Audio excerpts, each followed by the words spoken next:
அச்சுதாய நமக, அனந்தாய நமக, கோவிந்தாய நமக. இது ஒரு திருவாய்மொழி பாடல்.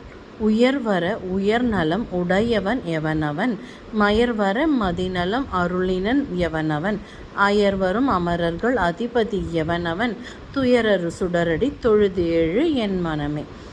இங்கே மனநேன்னு கொடுத்துருக்காங்க, அது மனதை தான் குறிக்கிறது, மனமே.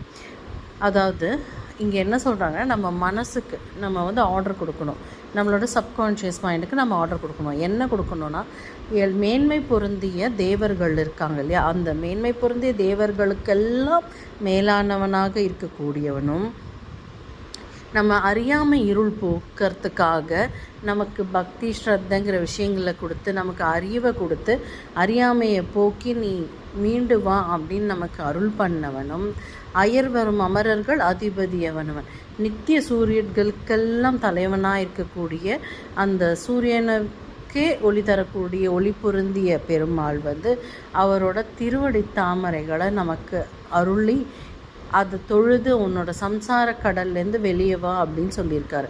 அதை நம்ம சிந்திக்கணும் அப்படின்னு நம்ம மனசுக்கு நம்ம ஆர்டர் கொடுக்குறோம். இப்பேற்பட்ட மேன்மை பொருந்திய ஒருத்தனோட திருவடிகளை தொழுது இந்த சம்சார கடல்லேருந்து நீந்தி வெளியே வந்துடலாம், இந்த அறியாமையிலேருந்து வெளியே வந்துடலாம், மேன்மைக்கெல்லாம் மேன்மையாகலாம். இங்கே வந்து பகவானோட குவாலிட்டிஸாக சொல்லப்படுற ஒரு விஷயத்தையும் நம்மளும் எடுத்து நம்மளோட கேரக்டராக மாற்றிக்க முயற்சி பண்ணணும். ஸோ அறியாமையை போக்குறதுக்கான எல்லா விஷயங்களையும் நம்ம பண்ண ஆரம்பிக்கணும். மேன்மை கொண்ட மனிதர்களோட சத்சங்கம் சொல்கிறோம் இல்லையா, அந்த சத்சங்கம் செய்யணும். அப்போ தான் அந்த கும்பலோடு இருக்கும்போது அந்த குவாலிட்டிஸ் நமக்கு நிறைய வரும்.